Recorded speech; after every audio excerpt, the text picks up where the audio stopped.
Viewer, welcome to my channel ITI made easy.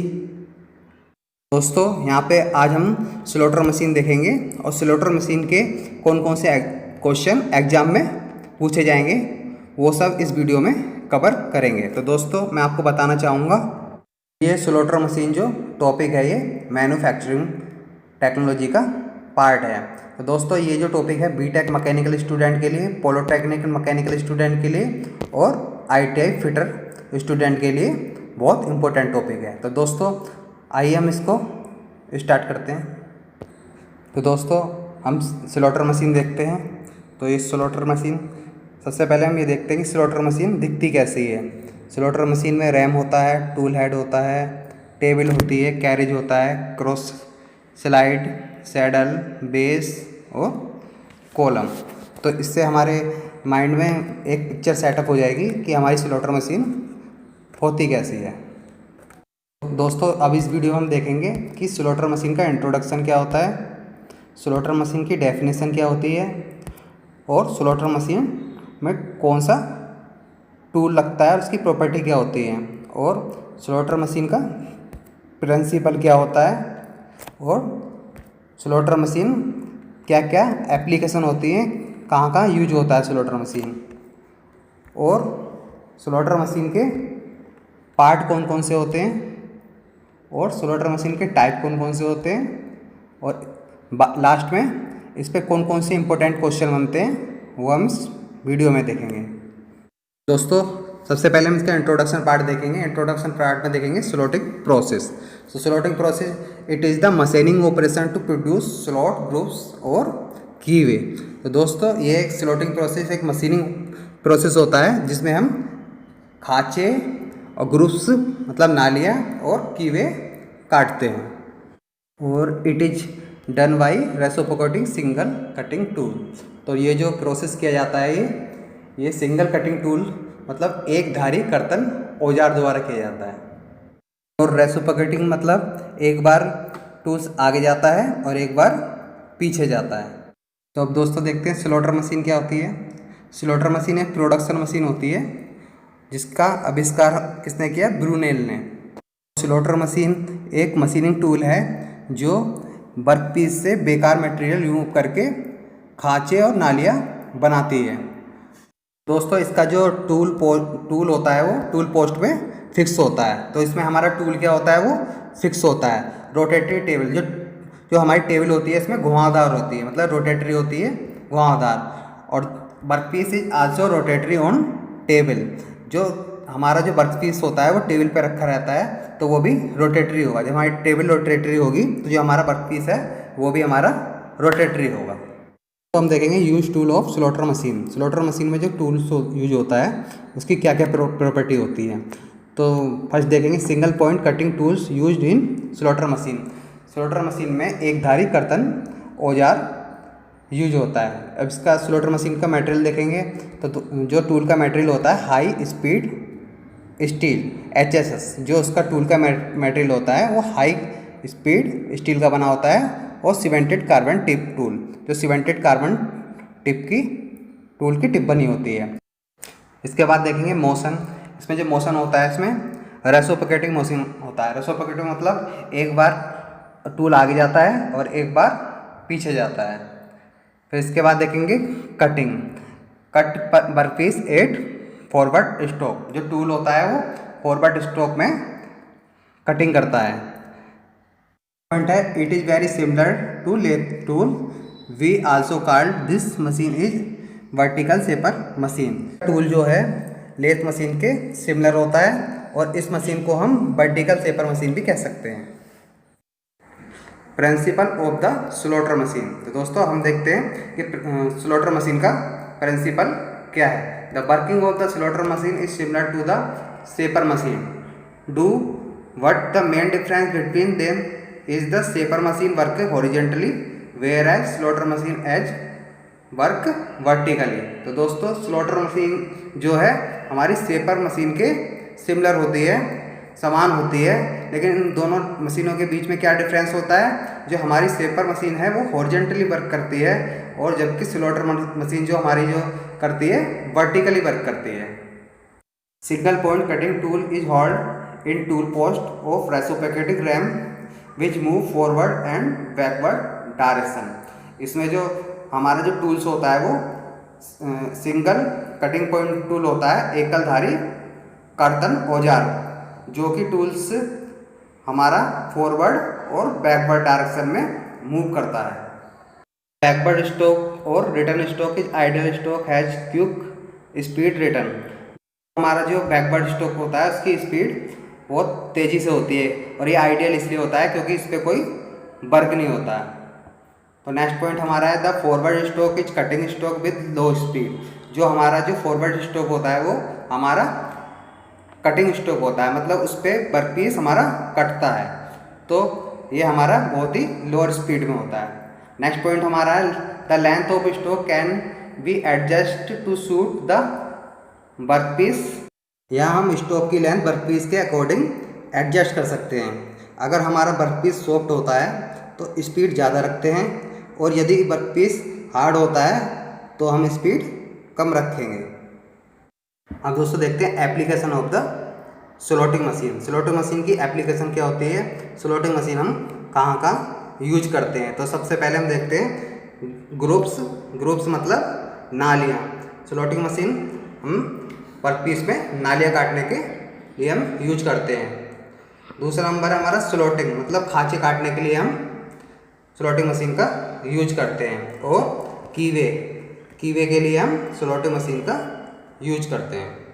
तो हम देखते हैं basic part of the slotting machine. तो इसमें स्लॉटिंग मशीन के बेसिक पार्ट कौन कौन से होते हैं, इससे पहले हम इसका एक स्केच डायग्राम देखेंगे। तो ये इसका स्केच डायग्राम है, ये बहुत ही सिंपल है। इसमें राइट साइड में मोटर लगी हुई है और नीचे बेस है, और बेस के ऊपर टेबल लगा हुआ है, ऊपर एक रैम लगी हुई है और उसमें टूल और टूल होल्डर है। तो दोस्तों इसके मेन जो बेसिक पार्ट है हम देखते हैं। एक तो हमारा इसका बेस होता है मेन, फिर सैडल, रैम और कॉलम और टेबल और टूल हेड, ये इसके बेसिक पार्ट होते हैं। तो इनके बारे में देखते हैं। तो सबसे पहले हम इसका देखते हैं मशीन पार्ट में बेस देखते हैं। तो बेस होता है it is the made of the rigid cast iron to take all machine load and force of cutting tools. तो जो बेस होता है वह कास्ट आयरन का बना हुआ होता है और ढलवा लोहा इसलिए बनाते हैं क्योंकि कास्ट आयरन में वाइब्रेशन को एब्जॉर्ब कर लेता है, जिससे मशीन में साउंड कम आती है और मशीन भी फिक्स होती है। अगर मशीन में वाइब्रेशन होगा तो वह वर्कपीस पर कटिंग तिरछी कट सकती है और कटिंग फोर्स को भी एब्जॉर्ब करता है। सेकंड पार्ट है हमारा सैडल। तो it is the mounted on the cross tail causes the movement of table. जो सैडल होता है हमारा क्रॉस रेल पर लगा होता है और टेबल को मूवमेंट करता है। हमारा है RAM. It is the holding the tools reciprocating in vertical axis and cutting action of the tool is only during the downward stroke. RAM होती है ये रेसिप्रोकेटिंग मोशन करती है, इसमें टूल हेड लगा होता है और टूल भी रेसिप्रोकेटिंग मोशन करके कटिंग करता है। देखते हैं हम column. It housing the feeding mechanism of table saddle and it provide guideway on the base for the cross slide. तो दोस्तों यह एक टेबल और सैडल की फीडिंग मैकेनिज्म होती है। Table it has T slot clamp has workpiece it can moved and slued. Table पर workpiece रखा होता है जिस पर वो क्लैंप से पकड़ा हुआ होता है। पार्ट हमारा tool head. Hold the shaper tool rigidly. जो हमारा टूल हेड होता है वो हमारे टूल को फिक्स रखता है। दोस्तों नेक्स्ट देखते हैं टाइप ऑफ स्लॉटिंग मशीन।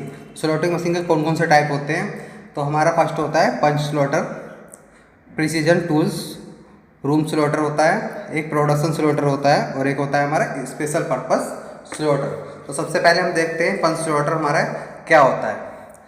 तो पंच स्लॉटर होता है this machine design for the removal of large amount of material from cast material. The length of puncture slaughter may be long as 1800 to 2000 mm. हमारी पंच slaughter machine होती है, ये ज़्यादा मात्रा में जब हमें मटेरियल काटना होता है तो ये जब ये काम आती है। इसकी लेंथ हमारी होती है 1800 mm से लेके 2000 mm तक की इसकी लेंथ होती है। प्रिसीजन टूल रूम स्लॉटर होता है, ये होता है it work with good machine speed and produce an accurate surface finishing. जो हमारी जो प्रिसीजन टूल मशीन होती है इसकी स्पीड और एक्यूरेसी बहुत अच्छी होती है। नेक्स्ट हमारा स्लॉटर होता है production slotter. It used for machining tapered job by ran swell to 10 to 30 degrees. Machine का यूज हम टेपर जॉब पीस बनाने के लिए करते हैं। इसका जो वर्क पीस जो होता है वो 10 से 30 डिग्री तक टेपर तक हम काट सकते हैं। हमारा है next special purpose slotter. Special purpose slotter क्या होता है? It offer a high volume of production at low cost, also it gives greater accuracy too. Special slotter machine mainly high production और अच्छी एक्यूरेसी के लिए होती है। दोस्तों हम देखते हैं कि स्लॉटर मशीन के लिए कौन कौन से पैरामीटर यूज आते हैं। सबसे पहले हमारा आता है कटिंग स्पीड। तो कटिंग स्पीड क्या होता है? Distance travelled by A slaughter tools during cutting stock in mm पर मिनट। तो कटिंग स्पीड क्या होती है? कटिंग के दौरान कटिंग टूल जितनी डिस्टेंस कवर करता है उसे कटिंग स्पीड कहेंगे, और इसको हम किस में लेते हैं? mm पर मिनट में। और सेकंड हमारा है फीड। हमारा होता है the distance move by the work per double stroke and express in mm। दोनों स्ट्रोक में वर्क जितना मूव करता है उसे फीड कहेंगे, और इसे किस में लेते हैं? mm में। हमारा होता है डेप्थ ऑफ कट। तो डेप्थ ऑफ कट क्या होता है? Perpendicular distance between machine surface and unmachine surface express in mm। तो कट क्या होगा हमारा कि कितनी गहराई में टूल कट करेगा, उसे हम क्या कहेंगे? Depth of cut. दोस्तों हम देखते हैं कि अब स्लॉटिंग मशीन में कौन कौन से टूल हमारे यूज होते हैं। तो हमारा टूल यूज होते हैं rounding nose tools, relieving tools, tool bit cutter और कीवे कटिंग टूल्स और पार्टिंग टूल्स। ये जो सभी टूल्स हमारे स्लॉटिंग मशीन में यूज होते हैं। अब हम यहाँ पे कुछ इंपॉर्टेंट क्वेश्चन देखते हैं जो स्लॉटर मशीन पर आधारित हैं। तो हमारा क्वेश्चन नंबर 1 है व्हाट इज़ द स्लॉटर। तो स्लॉटर क्या है? तो इसका आंसर क्या है? It fall under the category of reciprocating type of machine tool similar to shaper. तो ये एक शेपर के समान मशीन टूल के पारस्परिक प्रकार की श्रेणी में आता है। क्वेश्चन नंबर 2 है what is difference between shaper and slaughter. जो हमारा शेपर और स्लॉटर में क्या अंतर है? तो इसका आंसर हमारा क्या होगा? In shaper ram reciprocate about horizontal axis but slotter the ram reciprocate about vertical axis. इसमें जो शेपर में जो रैम होती है वो हॉरिजेंटल एक्सिस में रेसिप्रोकेट करती है, और स्लॉटर में जो रैम होती है वो वर्टिकल एक्सिस में रेसिप्रोकेट करती है। तो दोस्तों हमारा नेक्स्ट क्वेश्चन है what is the use of slotter. हमारे स्लॉटर का क्या उपयोग है? तो इसका आंसर क्या होगा? It is the use cutting grooves keyway and slot of various shapes. दोस्तों इसका प्रयोग हम खांचे, कीवे और स्लॉट को काटने के लिए करते हैं। दोस्तों मुझे लगता है कि आपको स्लॉटिंग मशीन और इसके फंक्शन और वर्किंग अच्छे से समझ आ चुके होंगे, और अगर आपको अभी भी कोई प्रॉब्लम है तो आप कमेंट बॉक्स में कमेंट करें, हम आपकी सभी प्रॉब्लम सोल्व करेंगे। तो थैंक यू दोस्तों, मेरी वीडियो को लाइक करें और चैनल को सब्सक्राइब करें और बेल आइकन प्रेस करना ना भूलें।